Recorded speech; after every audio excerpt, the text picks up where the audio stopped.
آپ کی اولاد میں کوئی غلطی ہے, کوئی برائی ہے, لوگوں کے سامنے مت گاتے پھرو اس کو. بچوں کو جب پتہ چلتا ہے نا میرا باپ میری برائی سب کے سامنے کرتا ہے, پھر بچے کو شیطان کو بہکانے کا موقع ملتا ہے. گھر کی بات کہاں رکھنی ہے, خاص طور پہ جو یہ شکایت باپ لوگوں کے, ہاں اپنے کوئی خاص قریبی لوگ ہوں جو عزت کی حفاظت کرتے ہیں ان سے مشورہ لینے کے لیے ٹھیک ہے, لیکن محلے میں اگر آپ گیت گاتے پھریں گے میرا بچہ میری نہیں مانتا, میرا بچہ میری اطاعت نہیں کرتا, میری یہ نہیں ہے وہ نہیں ہے, تو بچوں کو جب پتہ چلتا ہے تو وہ کہیں گے ابا نے ہمیں رسوا تو بہرحال کر ہی دیا ہے.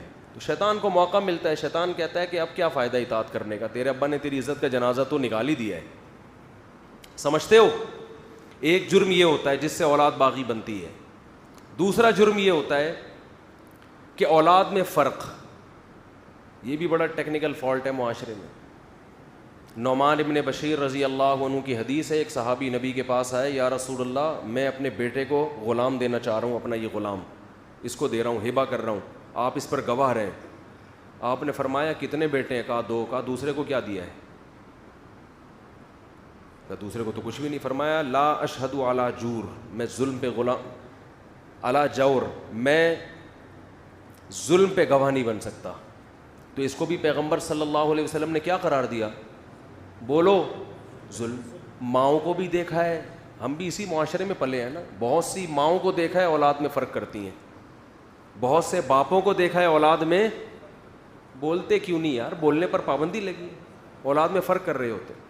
ایک ایسا لاڈلا کہ وہ ہر غلطی بھی اس کی صحیح ہے, اور ایک سے ایسی نفرت ہوتی ہے کہ اس کا ہر صحیح کام بھی کیا ہے. جیسے JUI والے اگر عمران خان کوئی صحیح بھی کرے تو غلط, یہی کہیں گے نا, اور صحیح کرے اور غلط کرے تو وہ تو ویسے ہی غلط ہے. اور اگر مولانا فضل الرحمان کوئی اچھا کام کریں تو PTI والے کیا کہیں گے؟ سیاسی لوگ تو یہی کر رہے ہوتے ہیں نا, ہر اچھے کو بھی غلط, اور غلط تو ویسے ہی غلط جو ان کی نظر میں. یہی مسلم لیگ اور پیپلز پارٹی جو اپوزیشن میں ہوتا ہے نا, تو یہ جیسے سوتیلا پن سیاسی جماعتوں میں ہوتا ہے, یہی سوتیلا پن بعض دفعہ باپ اور بچوں میں ہو جاتا ہے کہ ایک بچے کے ہر الٹے کام کو صحیح قرار دینا, تو اس سے جو دوسرا بچہ ہے نا اس کے دل میں باپ کے خلاف نفرت کے جذبات پیدا ہوتے ہیں کہ میرا ابا, یہ ایسا لگتا ہے کہ صرف انہی کا ابا ہے اور میرا ابا نہیں ہے, یہ ایسا سلوک کر رہا ہے. مائیں بھی کرتی ہیں, مائیں زیادہ کر رہی ہوتی ہیں یہ کام. اور کس کی طرف جھکاؤ زیادہ ہوتا ہے؟ روکھڑا جو لے کر آ رہا ہے, معذرت کے ساتھ. اولاد میں جو بچہ روکھڑا لائے گا اس کے سارے گناہ اگلے پچھلے ماں باپ کی نظر میں معاف. جو بچہ کیا لے کر آ رہا ہے؟ بولو روکھڑا. اس کے صغیرہ کبیرہ سرن و علانیتن, جو اس نے چھپ کے کیے, جو اس نے کھلے عام کیے, وہ گناہ جن کا حقوق اللہ سے تعلق ہے, وہ گناہ جن کا حقوق العباد سے تعلق ہے, تمام کے تمام گناہ والدین کی نظر میں کیا ہو گئے؟ معاف. کیونکہ یہ کیا دے رہا ہے؟ روکھڑا. دوسرا, اگر وہ اپنی سستی سے نہیں دے رہا تو پھر تو بات سمجھ میں آتی ہے, لیکن رزق کے خزانے کس کے ہاتھ میں ہے بھائی؟ اللہ کے. بعض دفعہ روزگار نہیں مل رہا اس کو, اس کی وہ آمدن نہیں ہے, وہ نہیں دے سکتا اتنے, تو اس کے ساتھ سوتیلا پن. بعض دفعہ بیٹوں کی طرف جھکاؤ زیادہ, بیٹیوں کو لفٹ ہی نہیں کرا رہے ہوتے, یہ باپ یہ کام کر رہا ہوتا ہے. زندگی میں سارا کچھ بیٹوں کو دے کے چلا جاتا ہے, بیٹیوں کو بالکل محروم کہ ان کو کیا ضرورت ہے. وہ تو بیٹیاں پھر بھی بیٹیاں ہوتی ہیں, ابا کے بعد پھر بھی مغفرت کی دعا کر رہی ہوتی ہیں. بیٹے کے ساتھ یہ کرو نا, وہ نہیں کرے گا, وہ کہے گا ابا نے تو ظلم کیا میرے اوپر. جب آپ زندگی میں وراثت تقسیم کریں تو اس میں بھی اصل اصول یہ کہ کیا کرنا ہے؟ بولو. اس میں تو شریعت نے بیٹا اور بیٹی کا فرق بھی نہیں رکھا, بیٹی کو بھی اتنا ہی دینا ہے جتنا بیٹے کو. ہاں ضرورت کی بیس پہ فرق کر سکتے ہیں آپ, خدمت کی بیس پہ فرق ہو, خدمت زیادہ کر رہا ہے اس بیس پہ زیادہ دے دیا, ایک الگ بات ہے. یا ضرورت کسی کو زیادہ ہے, بیٹی کو زیادہ ضرورت ہے تو بیٹی کو زیادہ دے دو. یہ تو وراثت تو مرنے کے بعد ہوتی ہے. تو والدین اپنی ذمہ داری پوری کر رہے ہوں, شوہر زوجہ کو عزت دے رہا ہو, آئیے بیٹھیے کھائیے جائیے, اس طرح سے تمیز سے بات کر رہا ہو, اس کے بعد بھی میرے بھائی اگر وہ آپ کے ماں باپ کو گالیاں دیتی ہے, آپ کی ماں سے بدسلوکی کرتی ہے, اس طرح آپ کے بیسک حقوق بھی ادا نہیں کرتی, تو پھر آنکھیں دکھانا بولو نا بھائی بنتا ہے. آپ نے اپنے بیٹے کو عزت دی, اس کو عزت دے رہے ہو, اس بچوں سے بھی عزت سے بات ہوتی ہے. ہم نے اپنے بڑوں کو دیکھا ہے, بچوں سے بھی ایسے بات کر رہے ہوتے ہیں, بیٹا آئیے, بیٹا بیٹھیے. اور جو تمیز نہ ہو تو پھر باپ ایسے بات کر رہا ہوتا ہے, بھائی گدھے کدھر سے آ رہا ہے, اس طرح گدھے سے کیا شروع ہوتی ہے بات شروع. تو بچے کو جب یہ اخلاق سکھاؤ گے تو وہ کہاں انسان کا بچہ بنے گا. وہ گدھا گدھا سن سن کے اس کو یہ وہم ہوگا شاید میں کیا ہوں, میں گدھا ہی ہوں. پھر حرکتیں اس کی چیخے گا بھی کس طرح سے, بولو نا, وہ گدھے کی طرح چیخے گا. اچھا بعض لوگوں کو یہ گھر میں ہوتا ہے کہ ہمارے گھر میں بچے چیختے بہت ہیں, بیوی بھی بہت چیختی ہے, بچے بھی بہت چیختے ہیں, تو یہ بات بھی وہ چیخ چیخ کے بتا رہے ہوتے ہیں. تو میں ان سے کہتا ہوں آپ زیادہ چیخ رہے ہو. دیکھو گھر میں بتانا نہیں پڑتا کہ یہ ماحول چاہتا ہوں, بنانا پڑتا ہے وہ ماحول.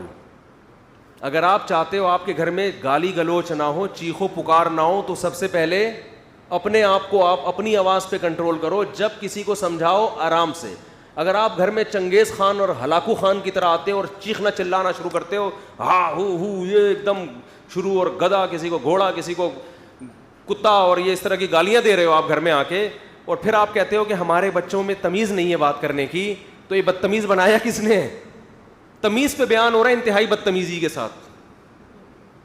یعنی یہ گھر میں سیٹ اپ چل رہا ہے. بچوں کو چپ رہنے کی تلقین کی جا رہی ہے چیخ کر. تبھی آپ نے دیکھا کیسے کہتے ہیں شٹ اپ, کہتے ہیں نا چپ ہو جاؤ, کہتے ہیں نا, تو یہ آہستہ سے کہتے ہیں زور سے کہتے ہیں؟ اتنی زور سے کہہ رہے ہوتے ہیں کہ آگے سے جواب آتا ہے میں نہیں چپوں گا. اس لیے کہ جب آپ چیخ لیے, یہ بالکل ایسا ہی ہے کہ جیسے 3 آدمی نماز پڑھ رہے تھے, تو ایک نے باہر سے آنے والے بندے نے سلام کیا, اس نے نماز میں کہا وعلیکم السلام, تو ساتھ والے نے کہا بھائی بولنے سے نماز ٹوٹ جاتی ہے. وہ نماز پڑھتے ہوئے اس کو مسئلہ سمجھا رہا ہے, بولنے سے نماز ٹوٹ جاتی. ابے تو بھی تو بولا ہے. تو ساتھ والے نے بولا کہ تو بھی تو بول رہا ہے. تو اس کے ساتھ ایک اور کھڑا ہوا تھا, وہ کہنے لگا شکر ہے میں نہیں بولا, شکر ہے. تو چاروں کی ٹوٹ گئی نا نماز. تو جب آپ نے گھر میں چیخ چلا کے گالی گلوچ والا لب و لہجہ اختیار کر کے بیگم کو ایک بات سمجھا رہے ہو, تو ماحول آپ گھر کا خود خراب کر رہے ہو, سمجھتے نہیں ہو بات کو. پھر آپ یہ توقع رکھو کہ ہماری بیگم خاموشی کے فضائل پر ہمارا بیان سنے گی, وہ نہیں سنے گی. میری والی نہیں سنتی, آپ کی والی کہاں سنے گی؟ وہ نہیں سنے گی.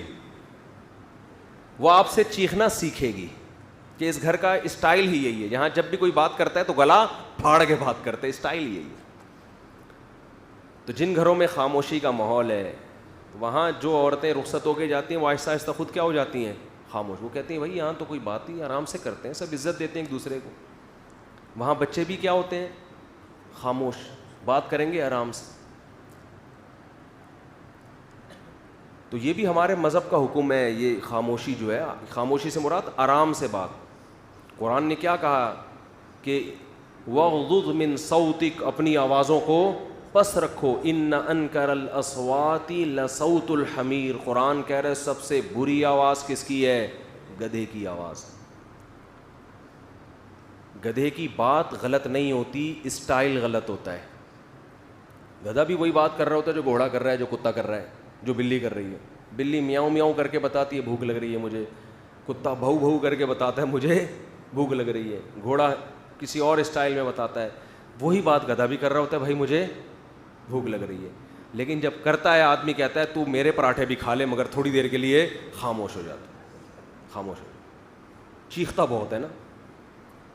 تو کبھی کبھی انسان کنٹرول سے باہر ہوتا ہے, چیختا ہے. یہ صحابہ کے دور میں بھی ہوا ہے, لڑائی ہوئی تو آوازیں بلند ہو گئیں. کبھی کبھار تو ٹھیک ہے, نارملی جب گھر میں بعض لوگوں کو دیکھا ہے بات نہیں کرتے.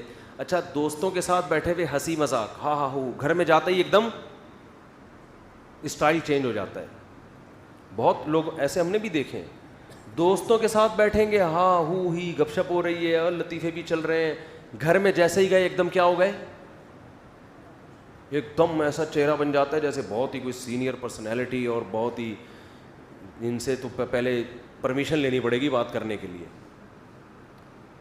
تو حالانکہ نبی کا معاملہ بالکل الٹ تھا. آپ باہر بھی اخلاق اچھے لیکن گھر میں اس سے زیادہ اچھے اخلاق تھے. تو اپنی ذمہ داری پوری کرو بھائی، نان نفقے کی بھی، اخلاقیات کی بھی، ساری ذمہ داری پوری کرنے کے بعد بھی اگر کوئی سیدھا نہیں ہو رہا تو پھر تھوڑی بہت خامی تو ہر ایک میں ہوتی ہے، برداشت کرو. اور اگر ناقابل برداشت ہوتی ہے تو پھر اسلام نے کیا اجازت دی ہے کہ لاتوں کے بھوت ہاتھوں سے نہیں مانتے. پھر پولیس کا کیس نہیں ہے یہ، پھر کیا ہے، بچہ پٹے گا. پھر کیا ہوگا، بولو.